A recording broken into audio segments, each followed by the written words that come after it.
back, welcome back, welcome back.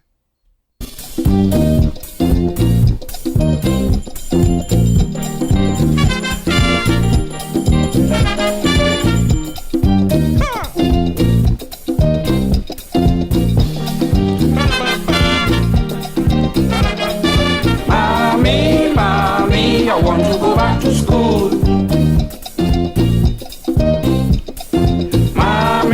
Mommy, stay home in the cold. I want you to understand, I need an education. I want to learn to be fan, be a Calypsonian. But what I really love the best, I want to be in school in time for recess. Bang-a-lang-a-lang-a-lang-a-lang, the bell ringing, oh Lord. Bang-a-lang-a-lang-a-lang, school children running so wide in this International Year of the Child. Hey, welcome to episode 146 of the Corey Shepherd Podcast. Welcome back to everybody who's been listening. Welcome to all the new listeners. I want to first start by congratulating all the children and all the parents who take part in SCA this week here. Wait, is common entrance or SCA? What are we supposed to say? And most of the people who are listening to this, I should say common entrance, which has been turned into SCA, because they might be too up to date and anything. Well, like hell in the audience of this podcast. But congrats, SCA results come out this week, and of course, as with every year, they have SCA. I have plenty to talk about this week. I have plenty of topics and things. I say welcome and things. It's episode 140. We're here, right? We're here. We'll get to everything, right? But when it comes to SCA results, we always get to this point where results come out, and some people elated, some people disappointed, some people heartbroken. But I want to just start this week's episode by congratulating everybody who participates in the SCA exam, which is such a life-turning moment, at least in the mind of children at the time, you know what I mean? There's been so much pressure put on them going into the exam, and they waiting on these results is a certain amount of freedom when the exam done. And I can't imagine what it's like to get back into them last week or 2 weeks before results come out, to wait to hear what is happening. I too old. I can't remember what it was like waiting for it to come out that time. I think for me, for common entrance, to be honest with you, when I come out of the exam, I know I'd pass from my first choice. You know what I mean? I'd put in the work, and I think out of that whole paper, I must get one question wrong.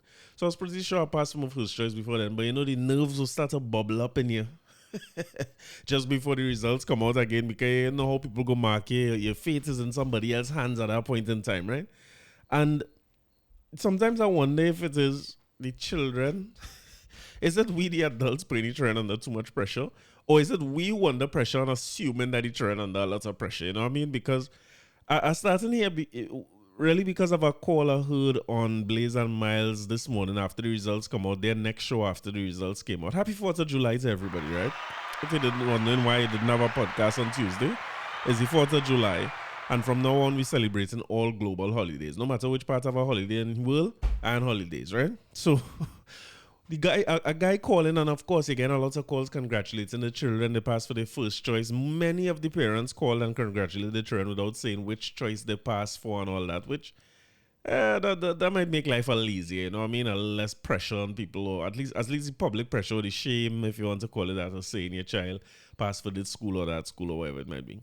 But one man called, and he opened by saying, boy, listen, I'd break my heart to make this call here, but I hearing all these results and it hurting me. Now, if you know Blaze on them show, it's a kicks, the callers on them on kicks right through. So when the guy say that, I say, well, all right, he coming with something. But then he said his son had a reset. I don't know if they don't say fail again or something. If you get less than 30%, Stacey was telling me he had a reset, or 40% or something like that. So they don't say fail, he had a reset. And if you're under the age that you could go, under the maximum age for primary school, I know again this all the way wrong, eh? But if a maximum age you could stay in primary school, and if you're still under that age, by the time the next year come, they will keep you back and let you do over the exam. Because as we know, it's not like our time where you do the exam and some people fail and they have to go in post-primary, or whatever you used to call it. Post-primary was basically a direct route to YTC in a way sometimes, you know what I mean? It was such a hard and fast thing back in the day. And they print all of the name in the papers, and you had to go through the name now, and everybody Now it's social media, right? That whole thing shift to Facebook and thing where you're seeing people post what the children do. And my advice to everybody going forward is if you see parents don't post nothing with the children, don't call. Don't call. Don't ask. Don't text to find out nothing.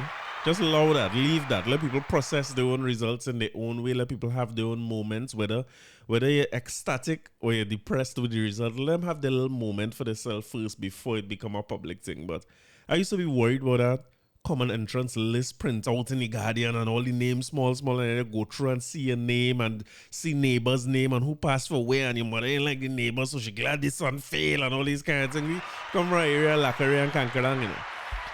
But now social media kind of replace that. And how do you post if your child do well? Congrats to everybody who do well, of course, and everybody who pass and who happy with their choices, right? Whether it's first or fourth choice, you pass and you're happy with where you're going.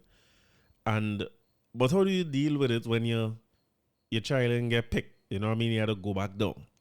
And the thing about this is like those things are not, it's not black and white, it's not cut and dry, and it's certainly not life and death. And the way we treat these exams sometimes is like it's the end, and children depressed. So when this father called in, he basically, I realized it's a serious call, and he was saying, well, his child get kicked back. His child had to resit the exam.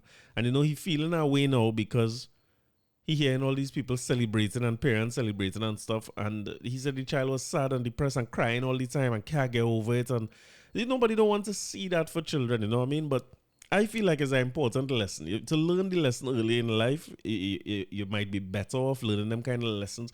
My father always just tell me, this and do with SE, right? My father always just tell me, try and get home when you're young. He said, go through your woman problems early.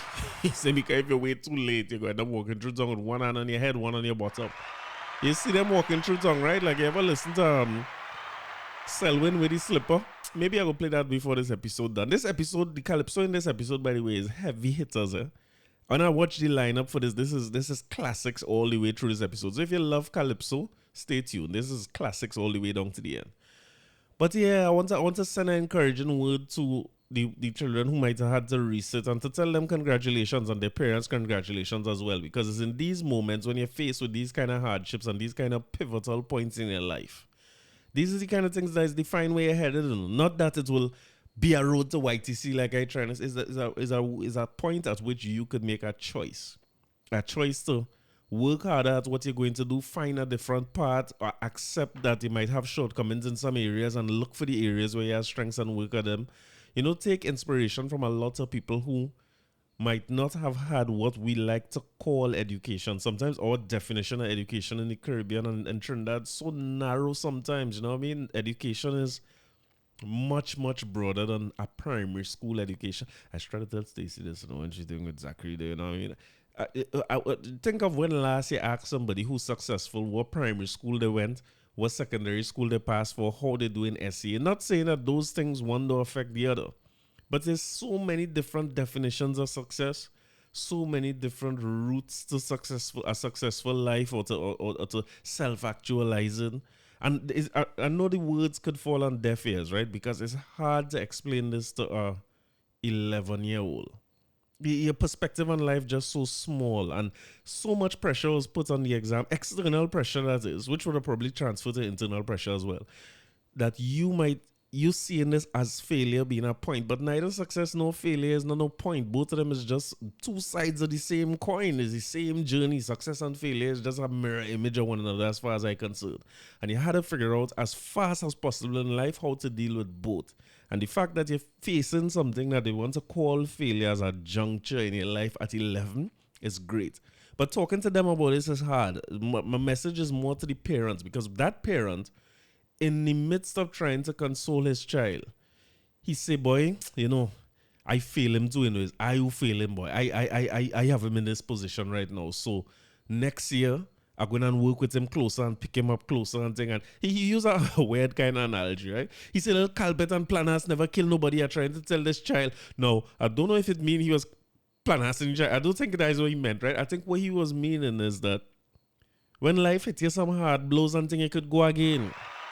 You could move. The reality is that this is just a point. As a wise man tell me once, in the end, everything will be okay. And if it's not okay, it's not the end. I live by that, that failure thing.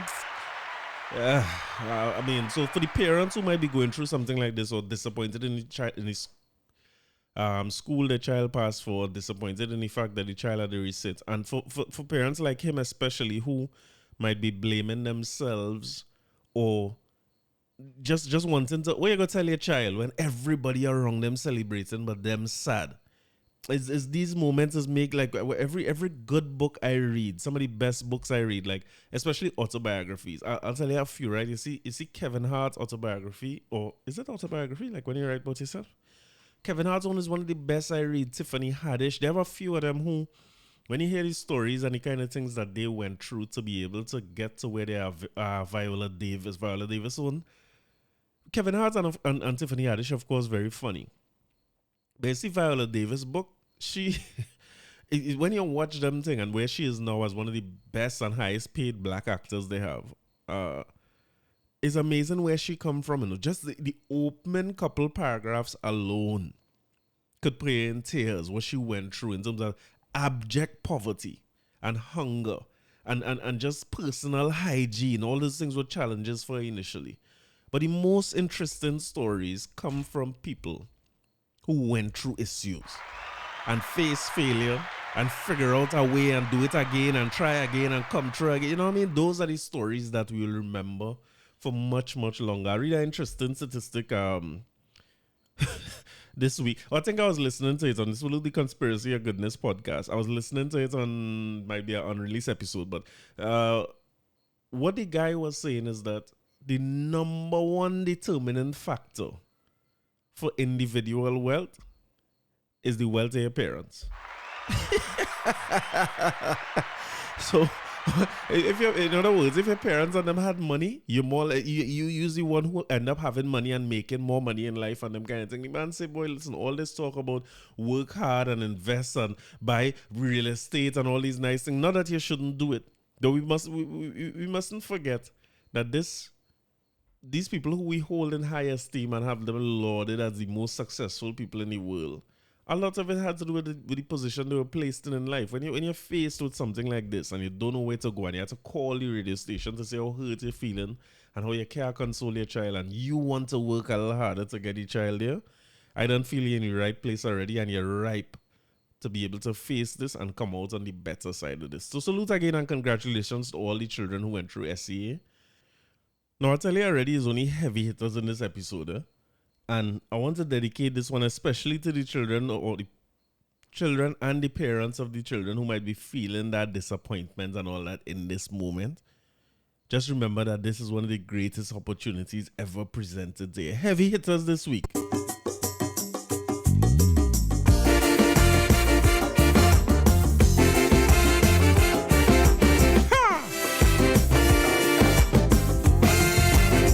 It's like a modern day classic.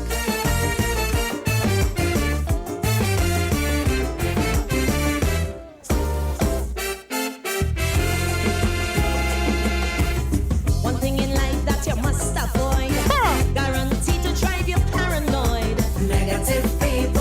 Oh, my Lord, oh. Negative people. They exist just to kill your dream. All your passion and your self-esteem. Negative people. Negative people. You alone control how far you could go. So take another road when they tell you no. To make you feel gun shy is their only game. No matter how they try, they can't out your flame. So no matter what you meet in life, no matter the pain or strife, don't give up, no, don't give up. You only fail when you fail to try. So don't stop trying. Winners never quit. Quitters never win. So when the mountain you start to climb, one thing I want you to bear in mind: don't give up. No, don't give up. You wanna reach where the air is red, shine from deep within. Winners never quit, and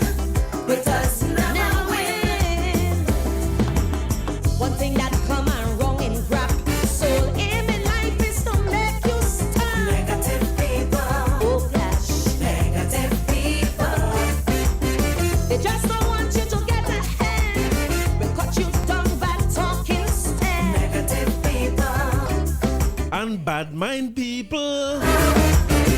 Jealousy is all that beats in their hearts.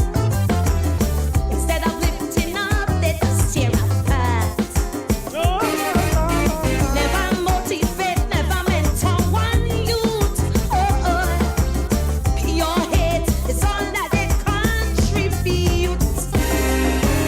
So no matter what you meet in life, in your back door they drive the knife. Don't give up, no. Don't give up. You only fail when you fail to try. So never stop trying. Winners never quit. Quitters never win. And when you slip and you start to slide, with every breath that you have inside, don't give up. No, don't give up. You wanna reach where the air is red. In your heart, just sing. Winners never quit, and quitters never win. Oh yeah. Oh,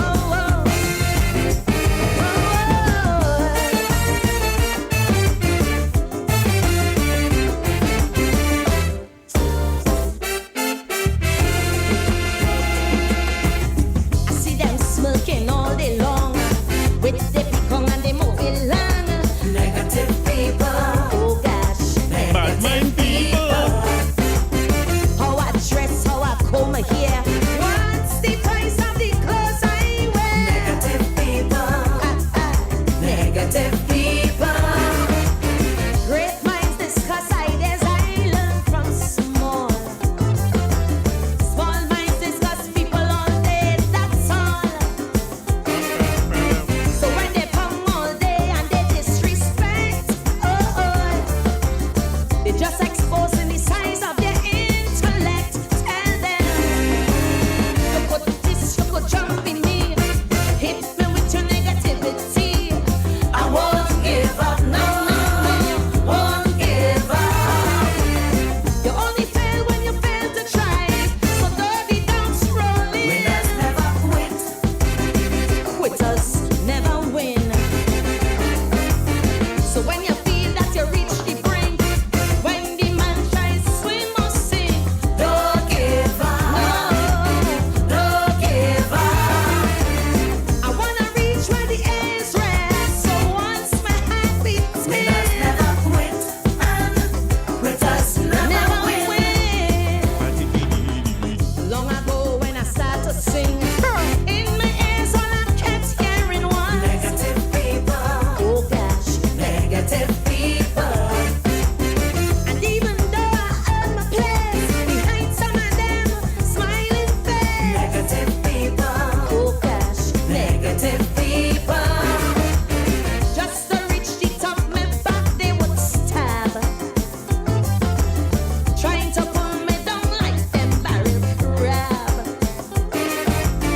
Pretending them is friend, but I must admit, I just don't have no time for no hypocrites. So no matter what you say or do, all I say is shoot fly shoot. I won't give up, no, won't give up. You only fail when you fail to try, so though their webs they spin, winners never quit, quitters never win.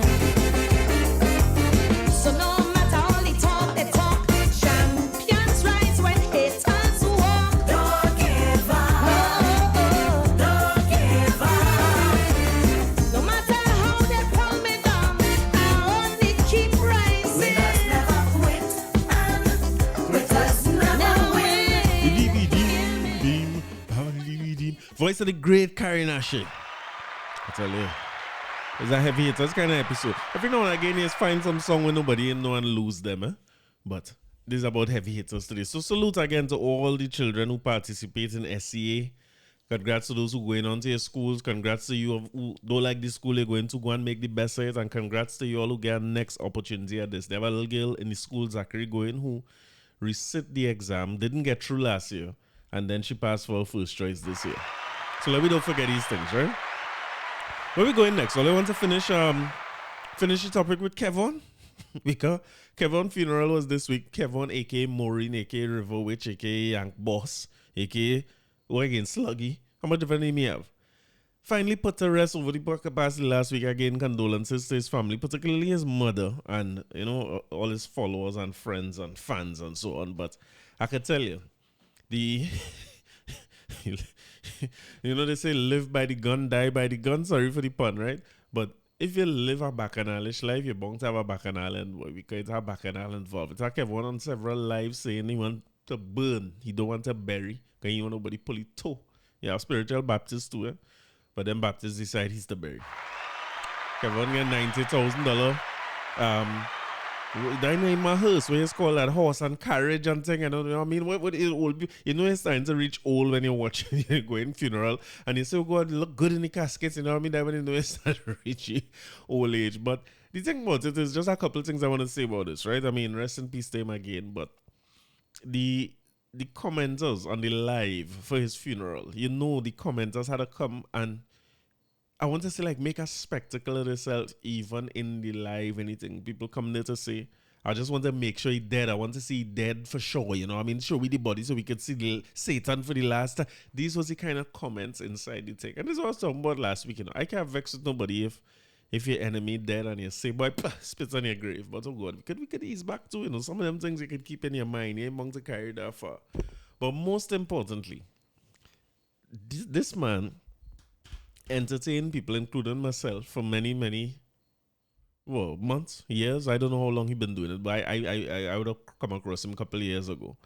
And he went viral many times. Have a big following, big Facebook group, Yank Nation, they call themselves and all these things. And they had to put a GoFundMe for this man burial, and the GoFundMe can make $1,000. It's an important lesson in this life, It's something important to pay attention to. You study people and things like, if you feel followers is the equivalent of support and love and them kind of thing, you could really be misguided in this life. You could really be misguided. So before I even want to go deeper into this, I want to say, call Guardian, Sagico, any one of these people, get yourself a little cheap policy, a little term, something, get something small, something cheap.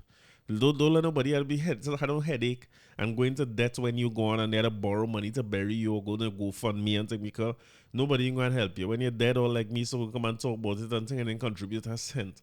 Try and be able to pay your way out of this life. Just like how you just pay your own taxi fare, pay for your last ride too, you know what I mean? Check one of them insurance company and buy a small policy, a family indemnity plan. Do something for yourself. Get yourself together. We too big and old. I see Kevon was 40 something or late 30s, early 40s. That is too big a man to make sure he's a celebrity. Organize yourself your celebrity funeral, you know what I mean? I always tell you, my partner Pablo is say, don't claim the body. Anything happens to him, he say don't claim the body. Just when they put him in the morgue, gather everybody close to him. Your best friends, your family, and then come close to him. Let them go and they pull out the drawer in the morgue and you watch. He say somebody say a silent prayer there and then say, well, you don't know him. He say, let the state bury him. If you know it's a pauper funeral you're looking for, pay for a pauper little insurance and and go out like a pauper. If you know he's a big talker and he's an internet celebrity or whatever your thing is, and it's $100,000 for one of them kind of funeral, you had to go by my boy name again, Denny Funeral Home, and they had to stand you up and put you a thing to eat and drink and playing PlayStation and thing. Buy your throne and thing before you get out of here and your PlayStation and all them thing and get your $100,000 together and pay yourself. You know what I mean? Get yourself in a gear. Don't be leaving nothing back here for nobody to be studying you or anything. And, not that I have done very good at this. I'm just saying, maybe I'm talking to myself here a little bit. But in terms of the last rites, how much of us have our last rites sorted out? Like, your family know what you want? Whether you want to go up, down. I see a thing now, they could throw a whole casket in the sea. The things that I've on TikTok saying, hey, it's thousands of caskets down in the sea because apparently it's legal to just go out on a boat and have a special kind of casket you just get with some hole and they just throw you down by the Titanic, by the people and them who went in the little submarine thing the other day. You could land up down by them. You know what I mean? I man like seawater, maybe that might be my way out, but it would be nice to put together a little thing that say, this is what I want is my final right. I put in aside 100 grand because I want a big fet for my thing. Why I want to perform and all these things. You could put these things ahead of time, and then you could do the little thing that say, well, you know what I mean? This parcel of land I given to this one. My Toyota, my little Pathfinder I given this one. All my jewels I given that person. Or if you're thinking them smaller, and the smaller thing is like my laptop going. So how do we take these things seriously? This thing make me pause for a minute, because I couldn't believe that with all the support. Maybe I was being naive, but with all the support he have and all the people who not just said they love him before he died, or I talking about people the Facebook page that was his fan page and thing, and his Instagram. Them things active now, like people commenting, hundreds of comments, all his videos shared. If all of them had give $1, we could have paid for the man funeral. But boy, listen, maybe just put your own things in place and forget people when it comes to these things. Yes. More from last week. I had to revisit a topic. I asked for some feedback on it, and I get more than enough feedback on it last week too, right? Because people, these issues be so polarizing sometimes, and they're not new, to be honest, because this issue about Trinity College and the hair that people had, like, I wonder if when you pass for Trinity, if these children who put Trinity as their first choice, or those who pass for Trinity, if they see this issue and pay attention to it before they head there. I hope they didn't. I hope all they pay attention to it. But since I recorded, because as I told you last week, the thing just came out when I recorded last week, and not much statements were made about it. It was just a viral story. So who should I go to first? Should I go to the Minister of Education, or should I go to the principal? Let me hear from the principal. This is the chairperson, the Reverend Shelly Ann Tenier, Dean and Rector. She said, for immediate release, Trinity College Mocha is a government. I had a part boring. I want to get to the part with the here. She just talked about what the school is, and if they excel and discipline and all these kind of things. Like if Trinity men had all this sort of discipline and excellence, I don't know where she get this from. Students. The administration of Trinity College Mocha, in conjunction with its board of governors, issues the following statement in respect of the regrettable events at the school's valedictory service on June 27, 2023. The photograph with the narrative being widely circulated showing a group of boys standing outside the church is misleading and deeply disturbing. Contrary to some reports, all graduates and parents were accommodated at the service. The students who failed to comply with the school uniform policy, hairstyle or otherwise, regardless of ethnicity, were seated in the side of the chapel within the body of the church and received their certificates. Okay. At the event after the voter tank. So they received the certificates, but that was after the voter tank. So after the event, still in the church. But okay, we acknowledge that this course of action did not sit well with all the parents and students. We understand the disappointment, embarrassment, and vexation of parents and students. Both those who received their certificates later in the program and those who witnessed and endured the conduct of a few young men and some parents. Okay, so people was upset. Well, they say it didn't sit well with the parents. We understand it. So disappointment, embarrassment, and vexation of the parents and students. They say the people who were disappointed, embarrassed, and vexed were those who received their certificates later, and some of the parents or the people who witnessed the conduct of the few young men and some parents. So in other words, they're saying that nobody who got their certificate at the time was upset. I highly doubt that.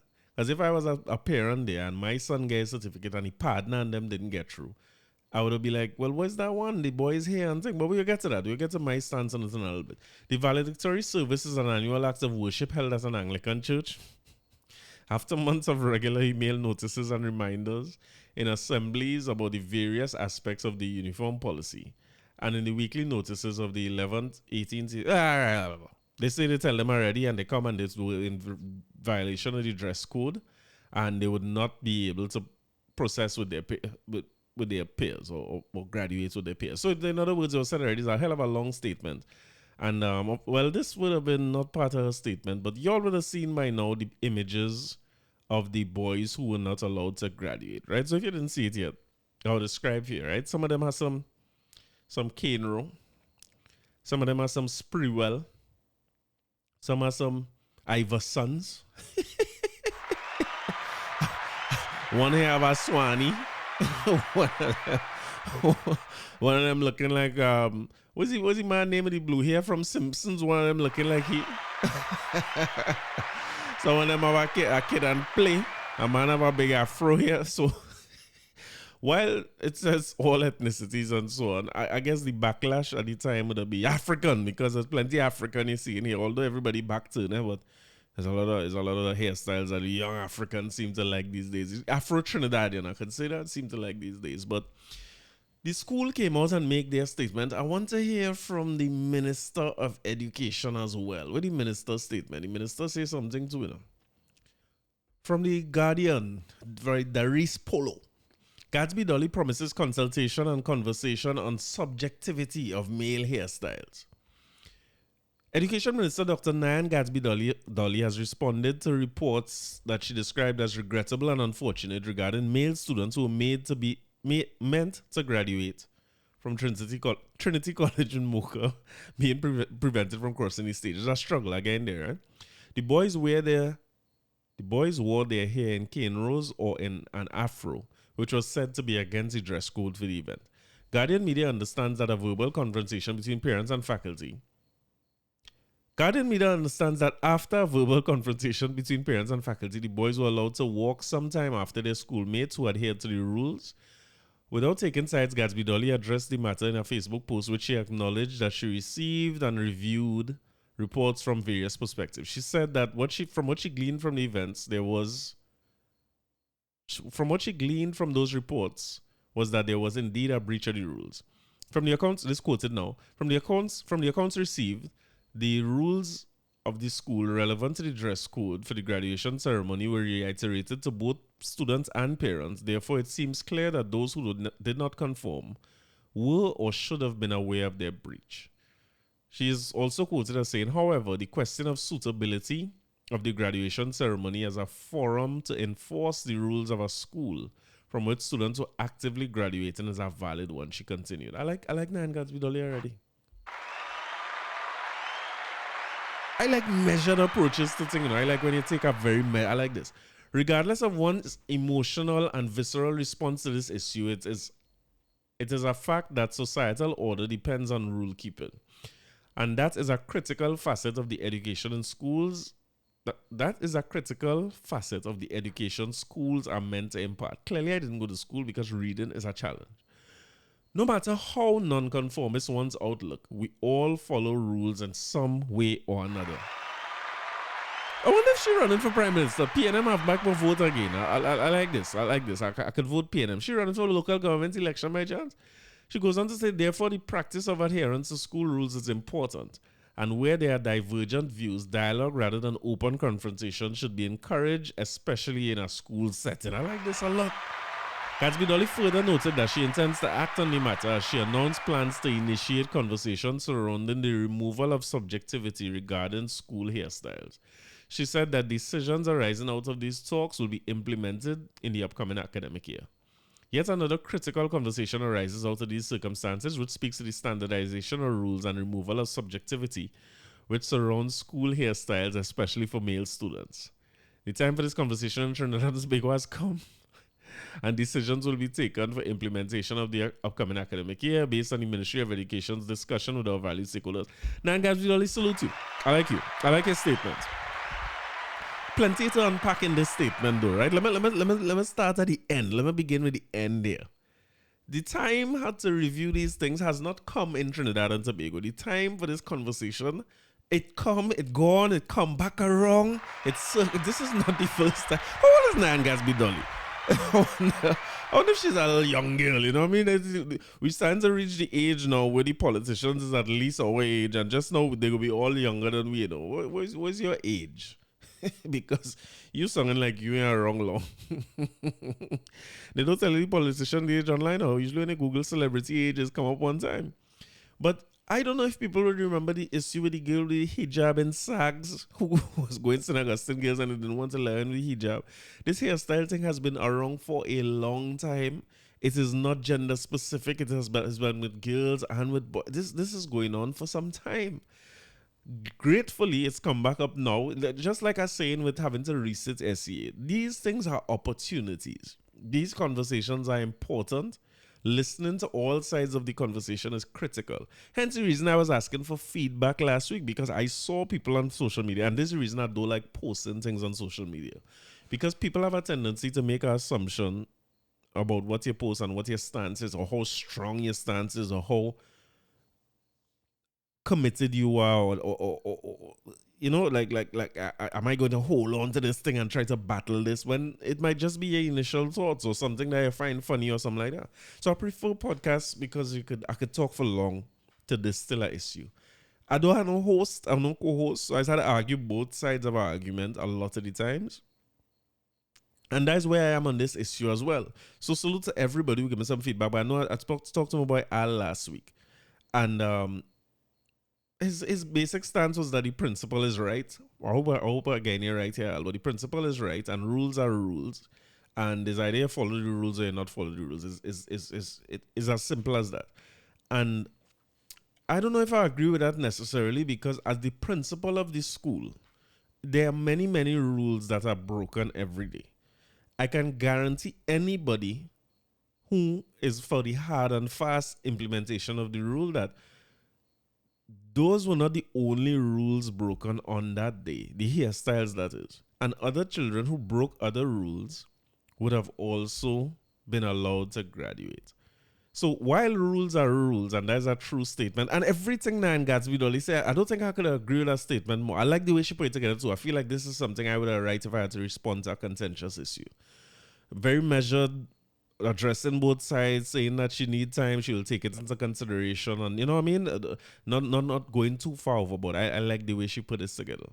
But the reality is that if we live in a world where there's a rule that we know is contentious, then as I'll say, I like the way I'll put it as well. I'll say there's a time for discussing the changing of rules.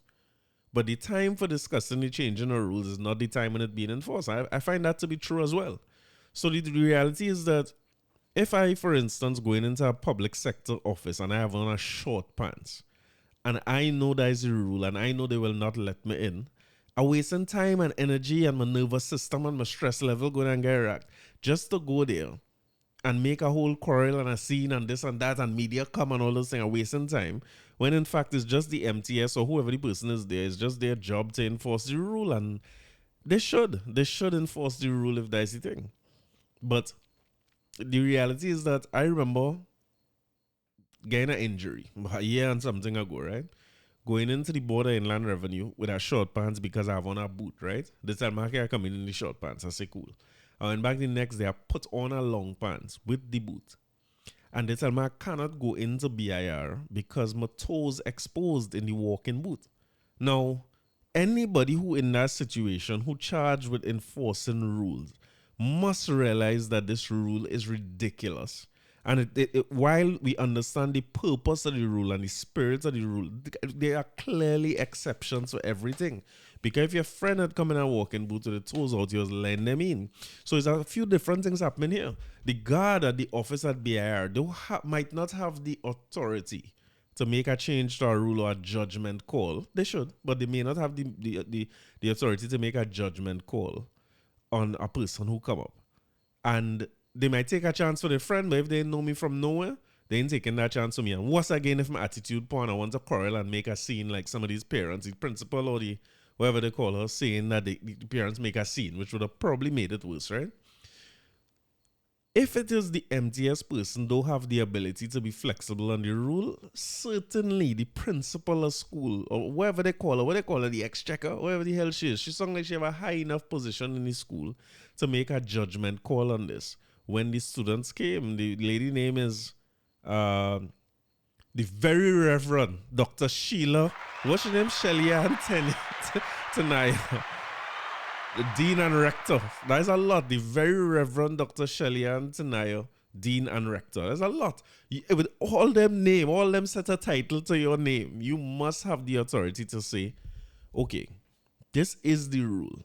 You're in contravention of the rule. You're breaking the rule. I reinforce this many, many times.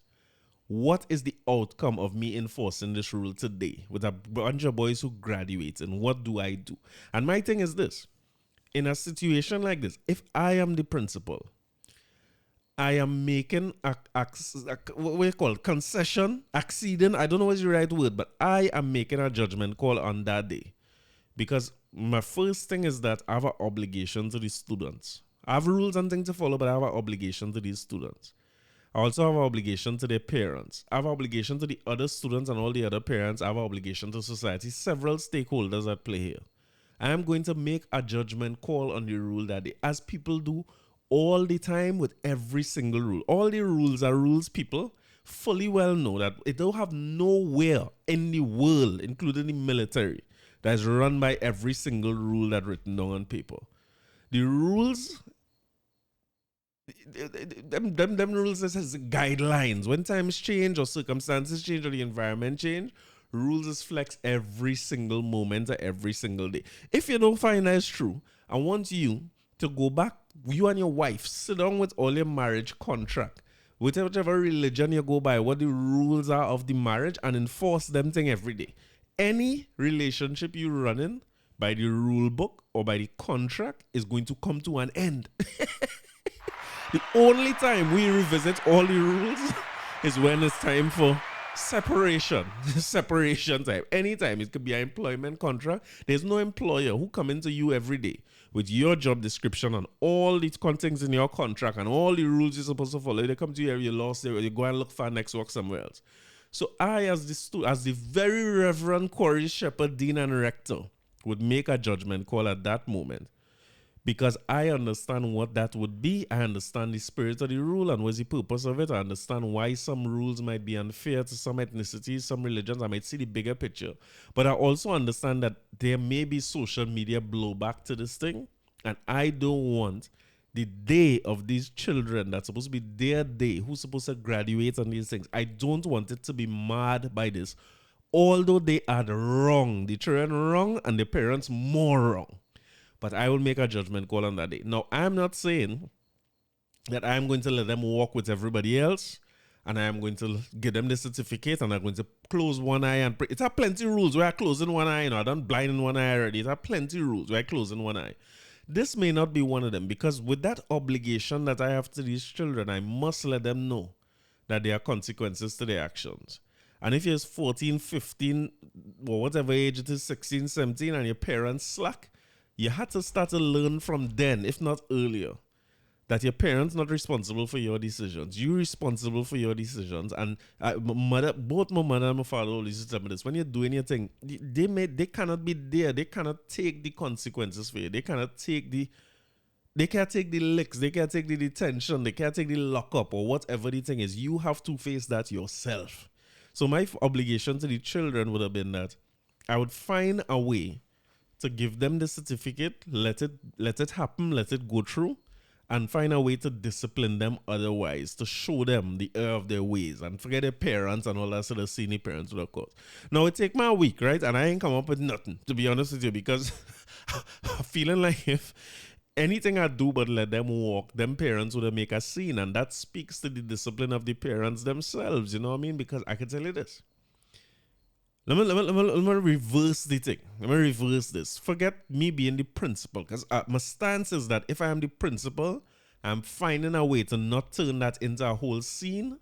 And I'm finding a way to teach these children a lesson. I want to give the principal all the grace in the world. Because I don't think when I watch... Anytime your name is Dr. Reverend Dean Rector, she is studying social media. And she must be even thinking about what the blowback there is. So I wanted to say that would be completely out of her wheel well if I had to assume. And to also say that I was trying to think of some ways before I started to record, like, okay, if I don't let them walk, what can I do? Can I put them for last and make it a shaming thing? I feel as though, regardless of all the options I came up with, those parents would have reacted the same way. So I want to give her, I'm not saying that is what she should have done. I'm just saying what I would do if I was her. Let me change that now to be one of the parents of one of those children. You see me? As a young black child, I have a young black son. And he asks me now, he's starting to reach that age. One time he said he wants a mohawk. So the mother is always make a little deal with him during the vacation. They say, boy, you could wear a mohawk when school on vacation. But both of us has always agreed that, all right, cut it when it's time to go back to school. He was going to Catholic school for all the time, right? And I can't remember what he said he want to do it here and now this song. Like he want to let it grow. Me know if he want a twist, he want a dread. Me know what it is he want. Personally, as a parent of a black child, especially one who have all kind of hair receding issues, Salute to Ronald. Thanks for coming back. Hopefully I could see you soon and get trim. But who have all kind of hair issues, right? I find that the way my son wear his hair should be an extension of his identity as a young black child. And if he feels to wear a race as a religion or whatever, I find he should be living in a society where he's free to do that and be free of judgment. The issue is that I do not make the rules in society. I don't make the rules in institutions. I don't make the rules of perception or how people see each other. I don't make the changes that society makes and so on. So while I will fight for his right to do those things, and by fight I mean talk about it in a podcast, if you are to go and graduate, brother, and after exams you grow out your hair and you cane down your hair and them thing, at 16 and whatever age that is, let me say somewhere between 15 and 18, the discussion home by me here in this house is, you're not going to that graduation ceremony if you don't trim. Trim your hair. The people have a guideline. You can't fight the guideline, you know. The guidelines say you could have a small fade. You could have boy, listen, the people and them should put pictures. This is how much they're trying to rein this thing in, right? Because in fairness to, you see little children or youths like that, especially youths who parents is let them do what they feel to do. Whatever the boundary is, they go push it further, right? They go push it further. So Dr. Shelley, Dr. Dean Rector, very, very reverend, she in a hard spot because them trying and them going to push your buttons. You know how that is go. So for me in my household, it's like, brother, the people have rules. You're going to the school. Tomorrow is your last day. So you have a decision to make, because if at 17 you decide you're a Rasta and you're growing a dread, I'm going to tell you all the things that could come along with that and how society will treat you and how the job market might treat you and how some institutions might treat you. I could give you all the things and I could shelter you from some of it as a parent or give you a landing spot if you go out there and you fail you fail to get the things you want. I could try and do that as a parent if I'm alive and I'm wrong at the time. But what we're not going to do, right, while you're in school is to play blind and play like if you will show up there and somebody there have the obligation to let you do things when you blatantly decide that you're going to follow the rules. That's not happening home by me. So my thing would be, brother, cut your hair. If you don't want to cut your hair and you refuse to cut your hair, well, then we have a bigger problem too, right? Because then you have to find residence and them kind of thing. But if I decide that, okay, well, if it's so important to you, use Samson, right? Use Samson. So you don't want to cut your hair at all? Cool. Don't graduate. Do not go back in the school. You know what I mean? Forget about that. Send somebody, let your mother go and collect a certificate for you, and you could move forward with that and go and apply to places where RAS and so on is allowed and these kind of things. So it's just two different positions from me. I hope what I'm saying making sense, right? I know I talk about both sides of my mouth. That's not what I'm trying to do. I'm just saying that as a parent, I don't let my child go there that way. But as the principal, I might have find a different way to approach this rather than, and to be honest with you, one of my ways to approach it might just be to say, let's try and graduate, yes, because if your parents can't talk to you and thing and do the right thing, I'm not fighting this battle at this point in time, which mightn't be the best approach. So salute to the very Reverend Shelley and Dr. Tiffany Dean and Rector of the Catholic Church of the Holy Trinity College, Mocha Marval. Salute to you. The people say you do the right thing, so you do the right thing. And one of the things before I move on from this is that I don't want us to forget the part of 9 that Gatsby Dolly's statement that said, this is a time to review these rules. Because what tends to happen is these issues flare up, and when they come and they bubble up high, everybody seems to forget that there was an issue like this. And then you have another education minister 10 years from now who now turned 20-something years old, and them start to say, oh my God, this here thing is an issue. We should revisit this. And because again, I want to, the wise words are, the time to discuss the rule and whether it is relevant or not is not at the time where the rule is to be applied. That's 2 separate times and 2 separate spaces. The problem is that the time to enforce the rule is always there while the rule is in place. But it does seem as though we ever make the time to revisit the rules, like your toes outside or your short pants or your hairstyle when you go different places. And I see somebody say on Facebook recently too, it's not about the rule itself sometimes. Sometimes it's about people's ability to put you in your place and make sure you know. And I feel strongly about that when I read that.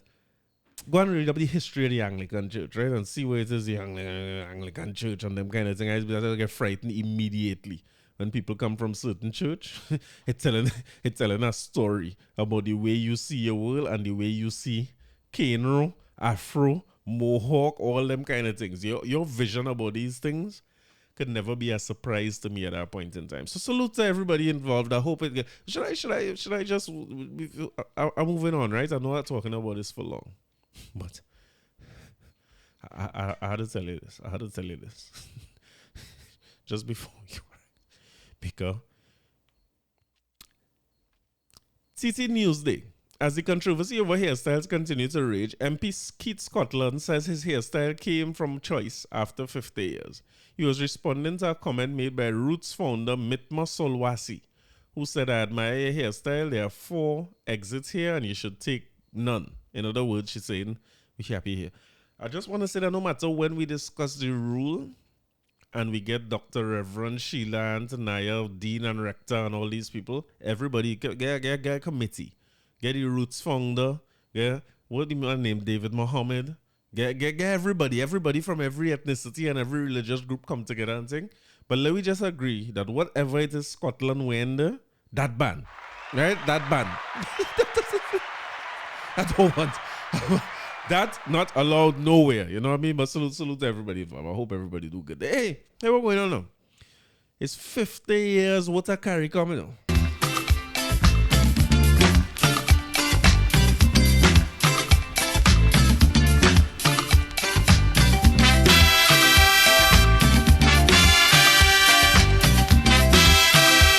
I tell you, it's heavy, it's a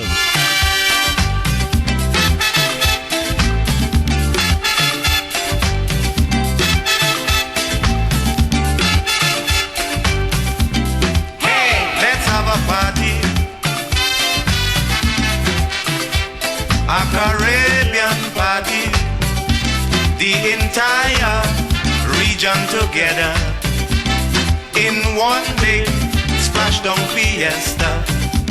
A Caribbean connection,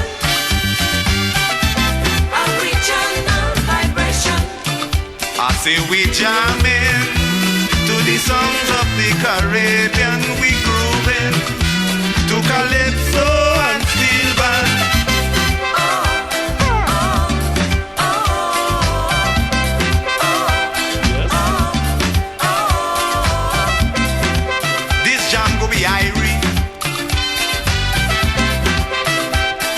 One love, so feel free, for we are the people of the Caribbean, showing that we don't want no basin plan.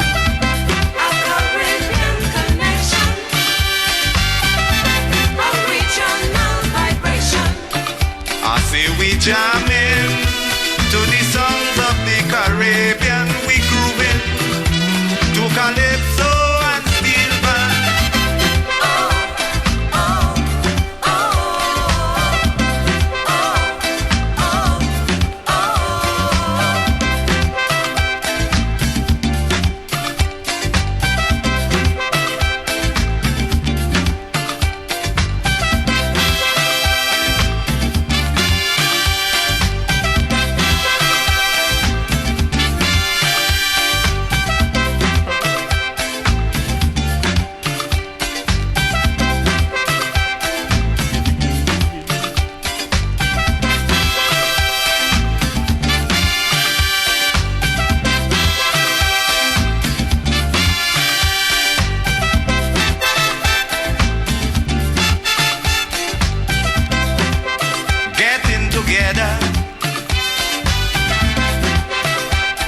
Should every leader, for we are one people, one destination. So let us move on without hesitation. A Caribbean connection, a regional vibration. I say we jamming to the songs of the Caribbean, we grooving to calypso and steel band.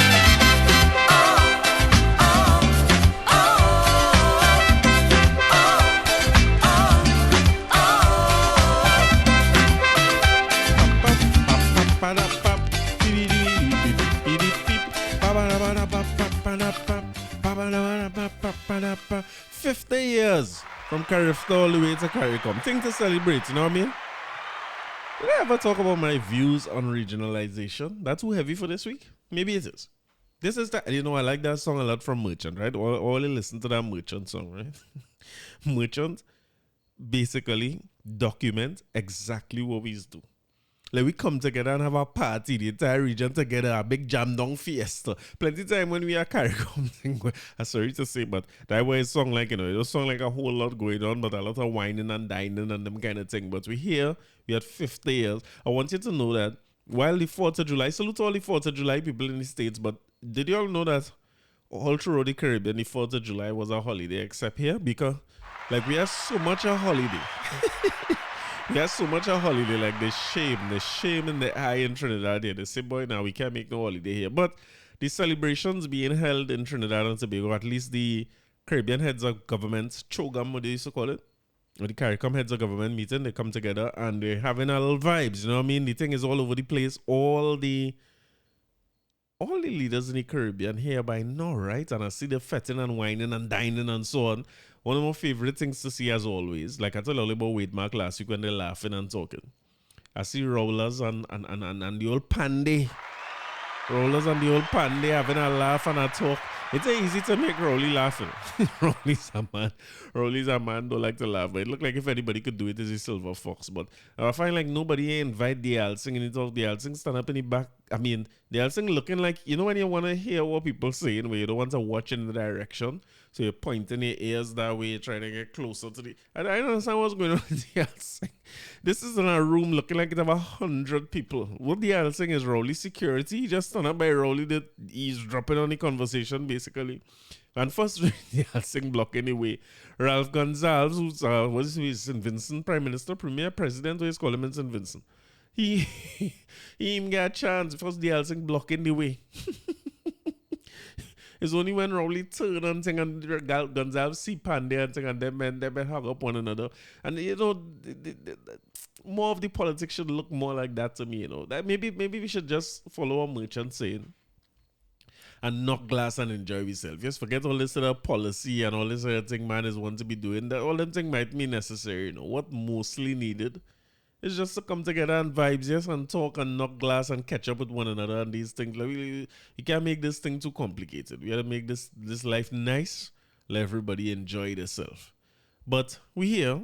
One of the highlights of this, I could tell you from now. We'll talk about it next week, but I know Mia Motley is gearing up for a statement here, you know, to talk about the Caribbean and where the Caribbean has come from over 50 years and if we have real unity and those types of things, you know. She tends to make an impact when world leaders or regional leaders are around. I think she puts a lot of time and effort. People in the ground in Barbados might say different in terms of our governance and so on, right? But certainly, these are the kind of areas and moments that Mia Motley is wait to shine. So I'm waiting to hear when they get a mic in front of her, when a forum is called, what she's going to say about all this. But I think for me, Caricom, there's a few things about Caricom, right? And people might remember the statement or at least hear about the statement.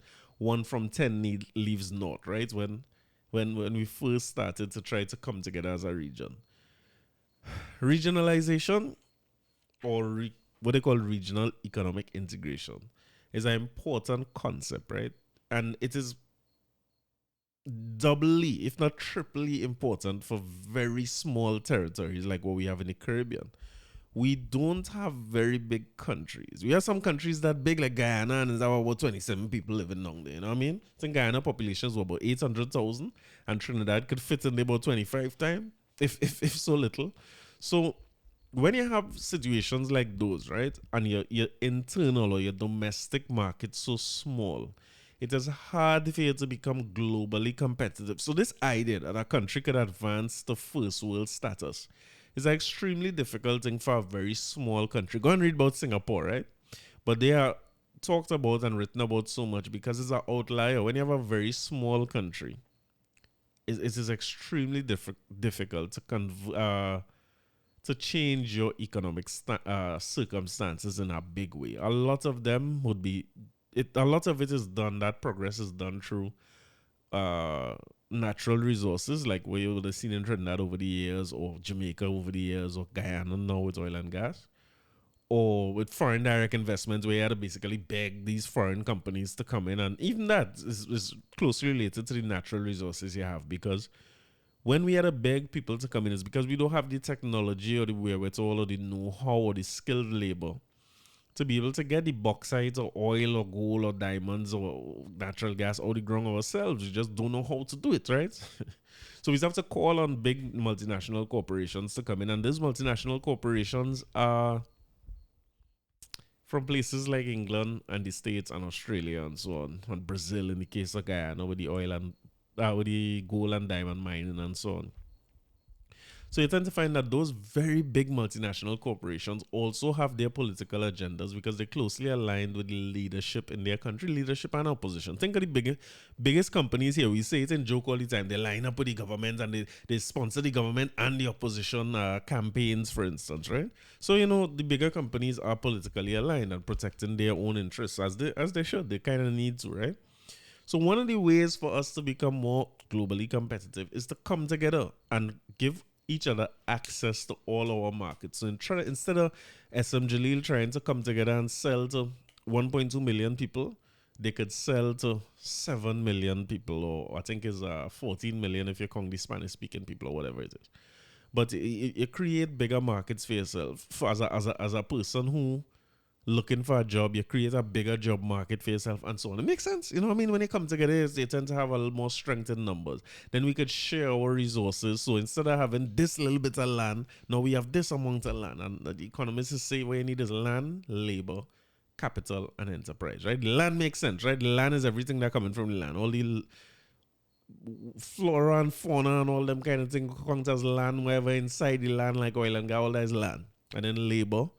It's coming up a bunch of different versions because they're from unskilled labor, like laborers, what we call laborers, all the way to highly skilled labor, right, or specialized labor.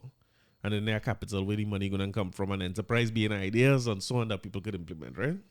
So the thing is, when you come together as a region, there's huge benefit to it. So when Manley, Grantley Adams, Eric Williams, and them boys come together and they say we're going to form a federation, the idea was working towards regional economic integration, because if you notice that when they was having federation talks and stuff, Europe was trying to form their federation, America and them was forming federation, and everybody was trying to come together. And when you look at, they have different levels of coming together, right? So when you think about joining up with other countries, you could have simple arrangements, like what you call a free trade area, right? A free trade area is just basically where I say, here, what's going on? Forget all the duties and tariffs and things that we charge one another. Here, what we go do? You could sell to me, and I go sell to you, and we ain't go charge one another no duties, right? Which is what happens now.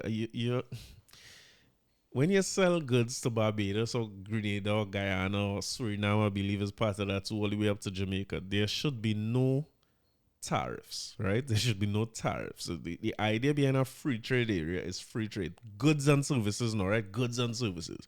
So I could send up my little soft drink up the road and just pay my shipping cost and thing, and you just clear it, right? That is how that's supposed to work.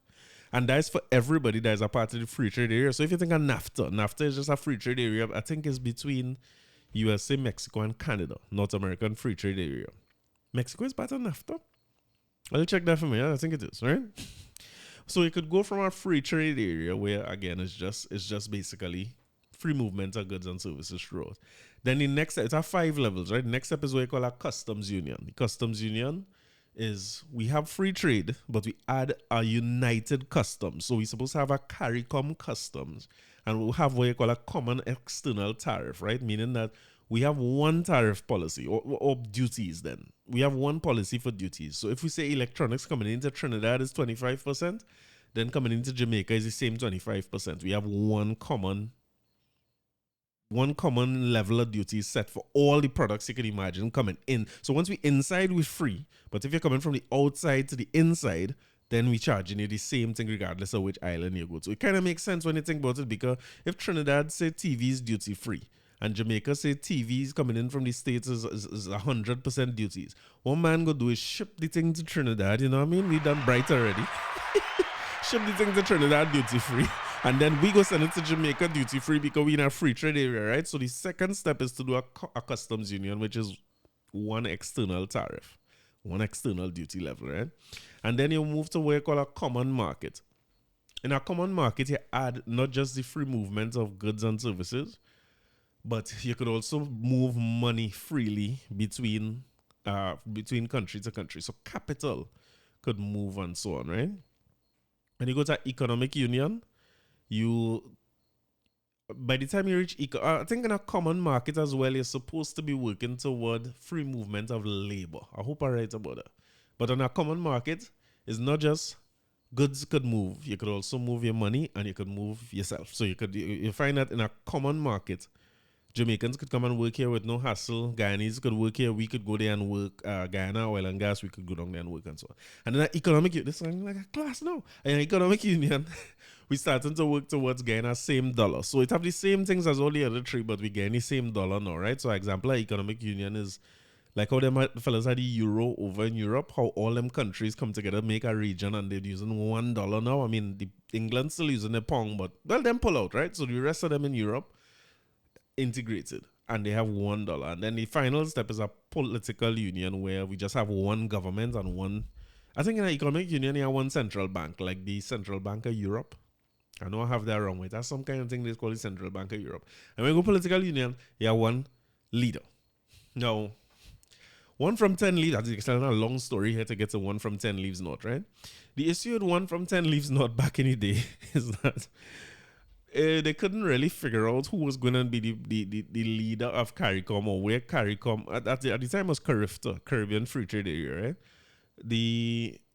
So that's the earliest stage of integration. They couldn't really work out who was going to be the leader and which party headquarters will be and all them kind of things. And I believe Jamaica decided that they were pulling out Norman Manley, said they don't want no part of no federation and not making sense and stuff. And Eric Williams' response, it was 1 from 10 leaves not. Genius statement, right?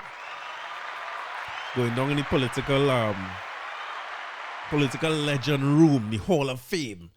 So the thing about it is this. You tend to find that these things, even when you look at England, they working in Europe towards a whole political union, right? They will get there eventually. I feel in our lifetime we will see probably Angela Merkel being the head of Europe. And then is common policy across the whole of Europe. And then when they have big countries like that who trade in together and making decisions together, you can't compete when you're looking at small regions like this. Unfortunately, Caricom, or what's supposed to be CSME, is still at the stage of common market, while all the other big boys done starting to head past economic union and go to political union. We have an economic union in the Caribbean here already. You know, if you think of the countries that use the EC, Eastern Caribbean dollar, it's a form of economic union that they form with one another, but we still can't seem to get to the point where we have one Caribbean dollar and working toward one Caribbean. You can imagine one Caribbean government. That is PNM, UNC, JLP. Who's the next one in Jamaica again? PNP. And some ones in Guyana to coalition government. Imagine all of them having to come together to fight one another. But I think is overall it could be to the benefit of us as a region. I just feel as if we are a little slow with this. We seem to have reached common market status and we stuck, like we're not going anywhere past that. And even with common market, where there's supposed to be free movement of labor, and with a free trade area, it's supposed to have free movement of goods, we have all kind of things, little tricks we play. When products come in the country, we say we're not charging you no tariff, but your print had to be on your front. If you print on the back, it had to go back. Those things are trade barriers, just like everything else. So while we say we're making these regional integration steps, on the ground, what happening in customs and on the port does not usually support what actually happened. I'll give you an example, right? You're supposed to have free movement of labor, which should mean that I could get up and go and work security in Jamaica tomorrow. If I feel to go and work security, I go and I work. If I feel to go Guyana and work in the oil and gas, or if I feel to train dog, I'm supposed to be able to go. If we're in a common market, there's supposed to be a free movement of labor, but we put a little thing they call skilled labor now. So you have to be skilled. I don't know what I mean, because you try and pay laborer who you call unskilled to do things for you, all the things what you want to do. But anyway, they say skilled labor. So a university degree is supposed to have your skill, right? So again, I have a university degree. I had to move to Jamaica for business in 2006, yeah? 2006 or 2007. So I went and I applied for the ministry, these Caribbean CSME skill certificate is what you call it. I went and I applied for that in the Ministry of Labor in Trinidad. I get it, and matter of fact, I didn't even get it. Yeah, I had to get it. I get it, and I get stamp, and they stamp my passport 6 months. I said, nah, I come in here to live in with the boss. I ain't going back. And he said, nah, you can't live here. You only have 6 months. So I show him a skill certificate. Bam! He said, nah, we don't recognize that. You have to go in the Ministry of Labor here, or Foreign Affairs, or wherever it is. When I go on there, the man say, we don't accept that. You have to apply for a skill certificate here. I say, well, that's odd. Because if it's a CSME skill certificate, this is it. Why should it matter which country I apply in it? You know what I'm trying to say? Why should it matter which country I try to get it from? It should all be the same. Well, I had to go through the process with Jamaica too. And when they asked me about what I need for it, it was the exact same requirements they asked for in Trinidad. And I was like, well, this is weird. So I was like, well, all right, cool. Bring my copies of my certificate. They say I need to bring original certificates. Mind you, my degree is in UE. So the same UE in St. Augustine supposed to be a branch in Mona. And I asking like, why can't I get just Mona to write me a letter? Or why wouldn't you Mona be able to verify copies? So I had to come back to that, get my original certificates, go back there and apply for it. And I wish I had the two documents now to show you that the two documents don't look nothing like one another. The two documents don't even resemble. They even shape the same. There's not even the same color. You have to go and get different. The passport picture is two different background when you're looking at the CSME skill certificate from Trinidad versus the one from Jamaica. So it kind of tells a story. It kind of tells a story about what we're really for in terms of Caribbean unity. And I think Merchant put it best when he was saying that, hey, let me just have a party now. Let me get together and enjoy ourselves, because that is about as far as we're willing to go when it comes to unity and regionalization and all them things. What matter is, long time I didn't see Pandey, and I really feel like I could see him. I want to see what that fella look like, how we going these days. You know what I mean? Look how Manning pass and go on. We can get to see him. So when we come down in Trinidad, we nice line up everything for we set we up in the Hyatt. I think Yuma was supposed to have a band launch or something. So Hyatt said, nah, you can't stay here. Too much security concern. Or let her go. Let her postpone all the date. So that seemed to be the more important part of the Caricom. But salute, 50 years is a long time. Any amount of progress is still good, but I think we need to get on our horse where regionalization is concerned if we're really serious about being globally competitive. And the way West Indies come together there, maybe we better off faring on we own. You know what I mean?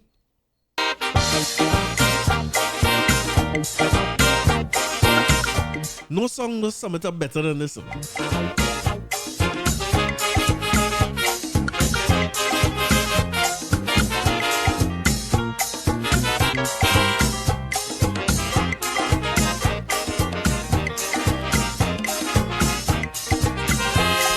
You try with a federation, the whole thing end in confusion. Caricom and then Carifta, but somehow a spelling disaster. Mr. West Indian politician, I mean you went to a big institution, and how come you can't unite 7 million? When a West Indian unity, I know it's very easy. If you only rap to your people and tell them like me, them is one race, the Caribbean man, from the same place, the Caribbean man, that make the same trip, the Caribbean man, on the same ship, the Caribbean man. So we must push one common intention, it's for a better life in the region, for we woman and we children. That must be the ambition of the Caribbean man, the Caribbean man, the Caribbean man.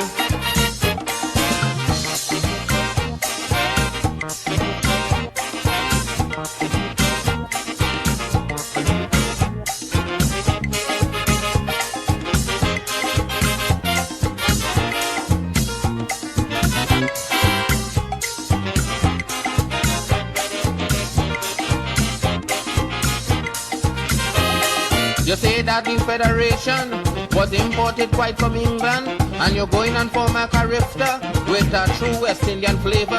But since Carifta started running, morning, noon and night all are hearing. It's just money speech, them prime minister giving. But I say no set of money could form a unity. Talk of all your people need their identity like one race from the same place that make the same trip on the same ship. So we must push one common intention. It's for a better life in the region, for we women and we children. That must be the ambition of the Caribbean man, the Caribbean man, the Caribbean man.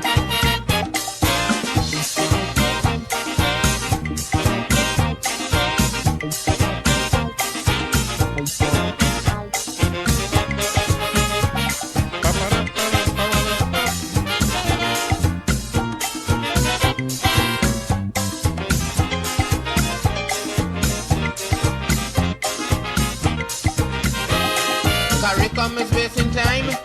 The whole Caribbean gone blind. If we don't know from where we come in, then we can't plan where we going. That's why some want to be communists, brother, some want to be socialists, and one set a religion to add to the foolishness. Look, a man who don't know his history can't form no unity.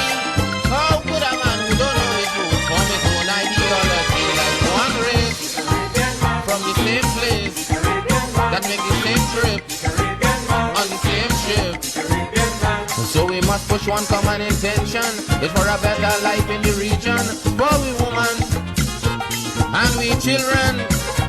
That must be the ambition of the Caribbean man, the Caribbean man, the Caribbean man.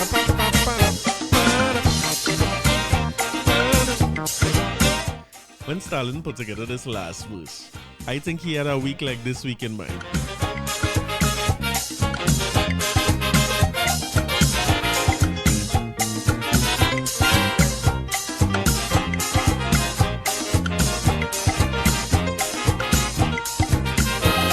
The Federation done dead, and Carifta going to bed. But the cult of the Rastafarian spreading through the Caribbean. It have Rastas now in Grenada, it have Rastas now in St. Lucia. But to run Carifta, yes, you getting pressure. If the Rastafari movement spreading and Carifta dying slow, then it's something them Rastas on that them politicians don't know. That there's one race from the same place that make the same trip on the same ship. So they pushing one common intention. It's for a better life in the region, for the woman and their children. That must be the ambition of the Caribbean man, the Caribbean man, the Caribbean man. I find somebody should invite me to something to knock a little glass, you know what I mean? I find working hard, you know what I mean? Salute Julian Rogers. I want to one day host a little Caricom summit when there's summit time, you know. This is what I'm working. This is the kind of thing I'm working towards, them kind of gigs. Now, when you talk about Caribbean unity, one of the things I realized this week is if Jamaica, Trinidad, and St. Kitts had put together one side, we might have a chance to win the group. That's the kind of Caribbean unity we need. You know? We need to come together and join forces. You see the importance of regional economic integration? If we come together and but West Indies might be a bad example of that. Listen, West Indies, they say West Indies could break a dog heart. If we have a West Indies cricket team, you feel it will go the same way. If we have a West Indies football team, you feel it will go the same way as the West Indies cricket team. Is really a heartbreaking thing. I talk to all the West Indies fans over the course of this week just to find out if they are right and, you know what I mean, if they will make it.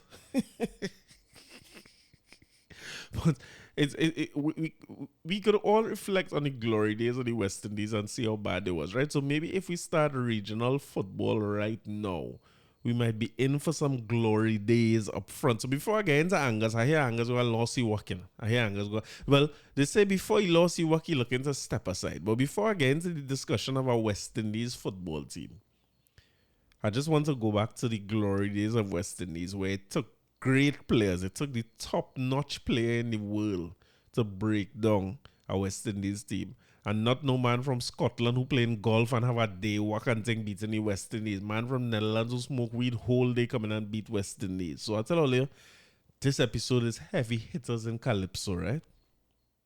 A lovely day for cricket. Blue skies and gentle breeze. The Indians are waiting now to play the West Indies. A signal from the umpire.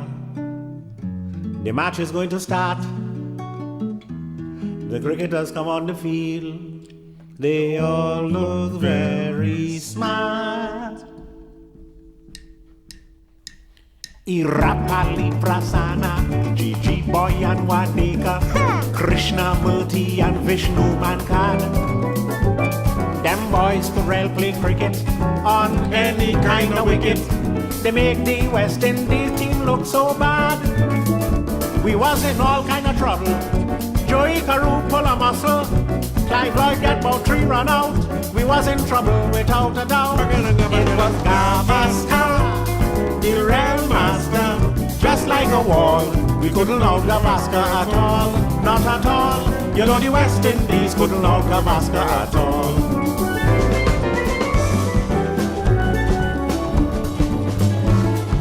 Venkataraghavan, Bedi in a turban, Vijay Jaishima, Jayantilal. They helped to win the series against the West Indies at Sabina Park and Queen's Park Oval. 158 by Ganai, really sent our hopes up high. Noriega 9 for 95, the Indian team they still survive. It was Gavaskar, the real master, just like a wall. We couldn't out Gavaskar at all, not at all. You know the West Indies couldn't out Gavaskar at all. You know, that relates, you know, I'm a great Viola Davis, man. Venkataragavan, baby in a turban, you know, right song. Salute to the great relator. So West Indies is en route to play in we have to play India. And this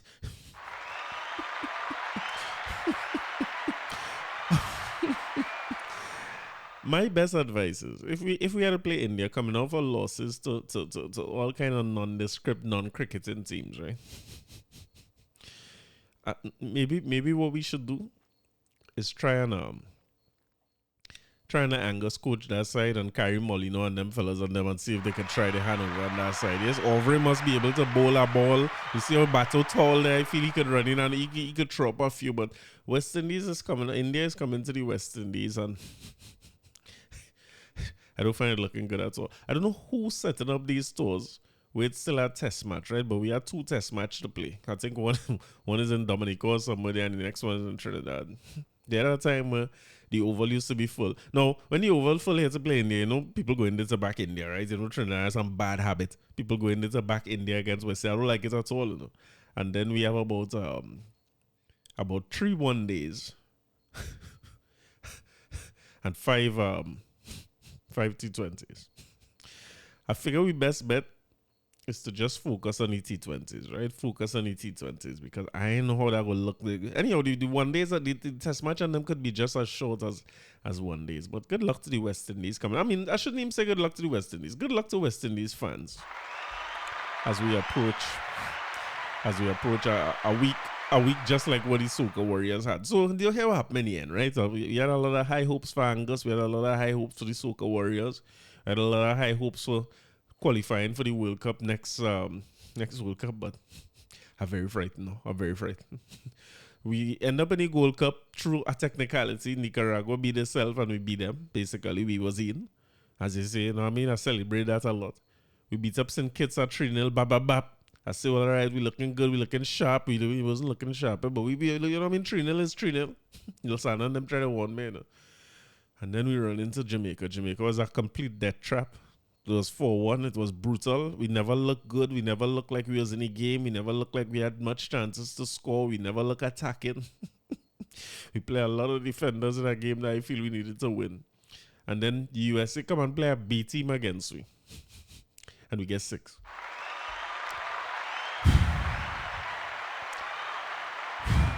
It was rough. It was rough. It was rough. It didn't look good at all.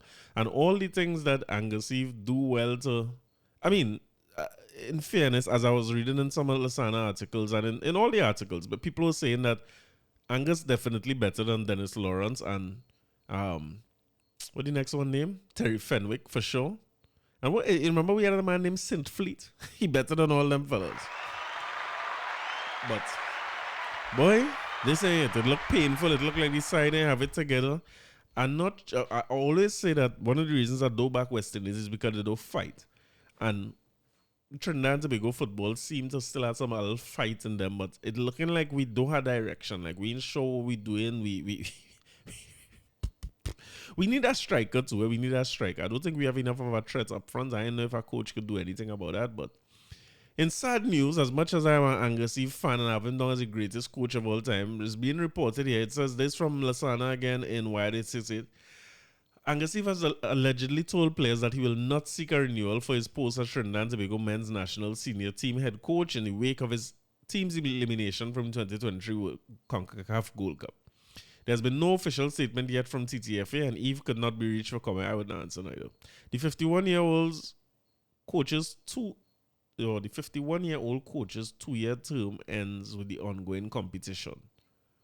So yeah, he was supposed to get up to the Gold Cup, and if he had qualified for Gold Cup and do well, he should get a promotion, which I think he do. He qualified for Gold Cup and the little league before Copa America. I think he do good, but boy, Trinidad and Tobago next senior team engagement is in September, and if there's no FIFA, and there is no FIFA match window available to prepare, which they're basically saying that between now and September, we're not going to have any games.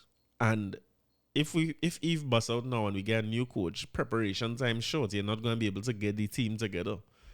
If we get a big international coach who could get big names, you see how all Jamaica big names come home and play? They had Damari Gray, Michael Antonio up front, Leon Bailey. But you see, the thing about it too is I don't even know who we have. I was going to say if we get a big international coach, we could get more big players to come home. But like, who's so Kenwin? I ain't sure who we could get. Who we have out there in the biggest leagues? Who we have that have a little parent, a grandma, but they have a little horn child in the prem self. Nothing we can't get to come back. I mean, come on.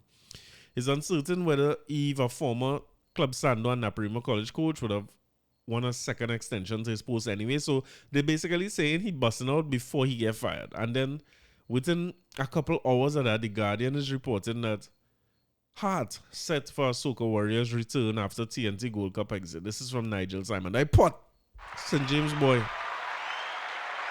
Former TNT Soca Worriers coach, Canada-based Stephen Hart is set for a return at the helm of the team as a replacement for the outgoing Angus Eve. Well, they may waste time to say Angus going to resign. They say outgoing. The 51-year-old Eve, who replaced Englishman Terry Fenwick in 2021 after this country failed to qualify for the 2022 World Cup. I mean, now I feeling like it's a good thing we didn't qualify.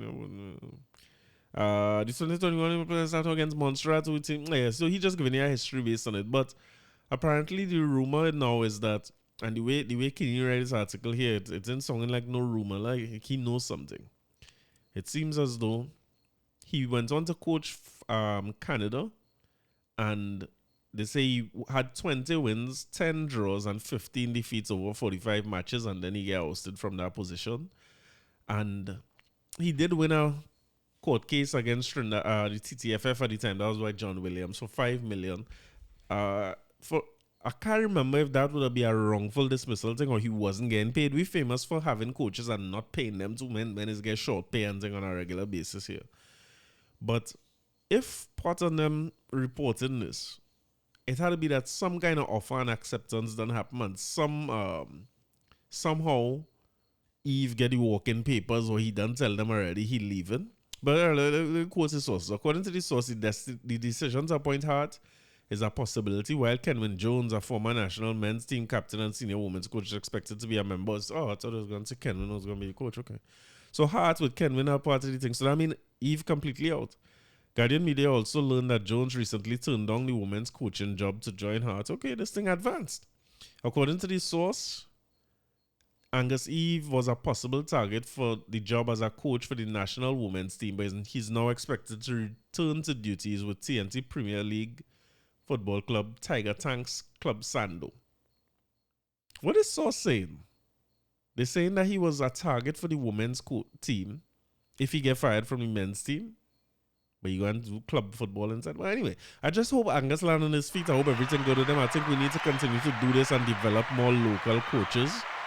I feel Stephen Hart had something with the team. We had a little system. We had a little temerity. The team used to look a little more harder to beat. If not beating people bad, we used to look a little harder to beat. We used to look like we're developing a system. And to be fair, even though if we go back, I'm not seeing it in this article, right? But if you was to look at the record that's Stephen Hart had with the Soca Worriers, it was no big stellar record like we was beating people and you know what I mean? I think they have it here.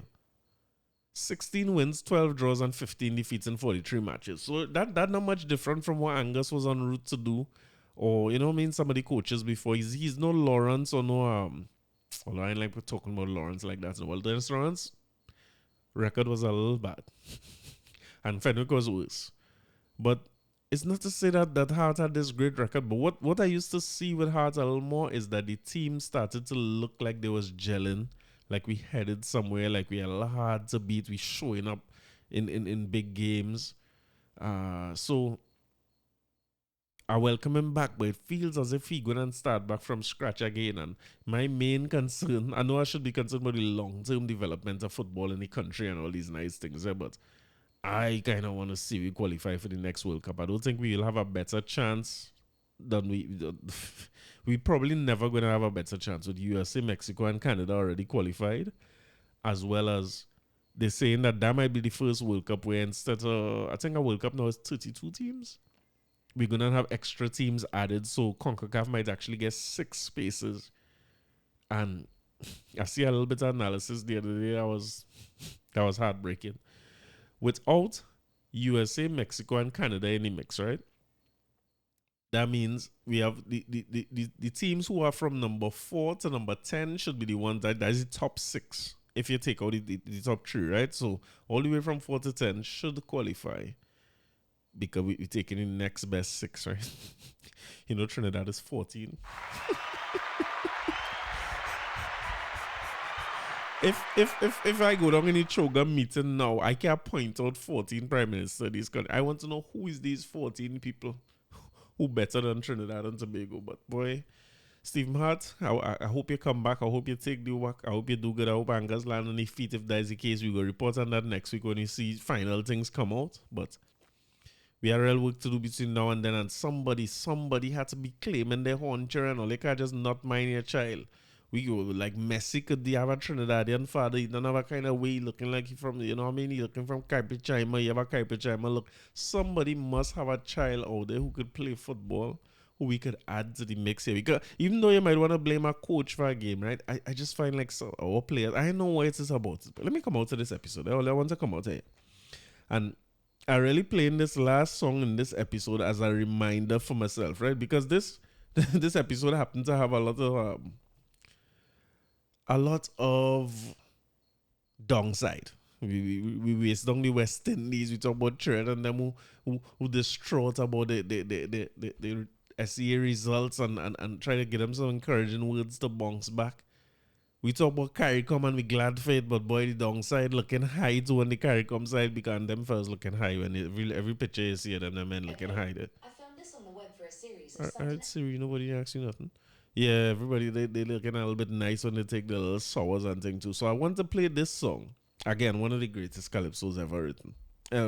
Written, composed, put together. It has some songs is the perfect song, and this might be one of them. Just as a reminder that, again, going back to the children, even the West Indies fans, everybody listen. Sometimes when you're rebuilding, you're rebuilding. I'm talking to myself here, right? Sometimes when you're rebuilding, you're rebuilding. And we must remember that regardless of how much times we stumble, the aim is to get up and dust off your knees and keep going forward. Because the reality is that anything worth getting, it's easy to get. And any story worth telling have plenty ups and downs. So I leave it all you have a safe week, have a good week, the water levels back high. All your Yankees go back to work. Don't be trying to make no short week in the people place. Do the right thing and go to work. And everybody else in the Caribbean who enjoy the 4th of July holiday, all right, all enjoy all your one upon we, but we have about 25 holiday again for the rest of the year. But I want to leave all of this one as a reminder that no matter how much time you bruise that knee or bust that Achilles, you have to band it up and go again, right?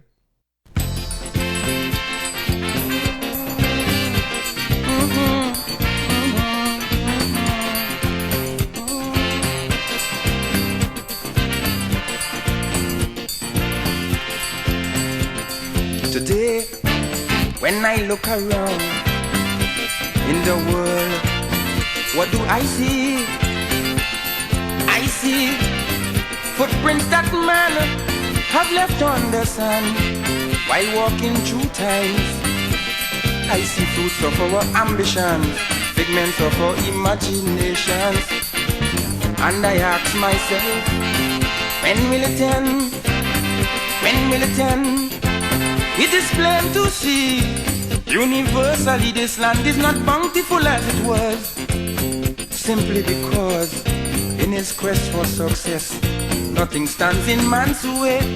All rivers run dry, soon the birds will fly, the mountains will be no longer high.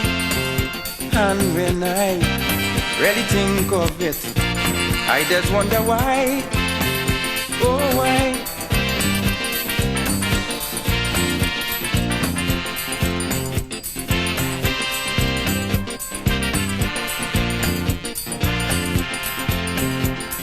I see charity deplored, equal rights totally ignored, wisdom and ingenuity working in accord, simply to afford such inventions as thermonuclear warfare and environmental warfare.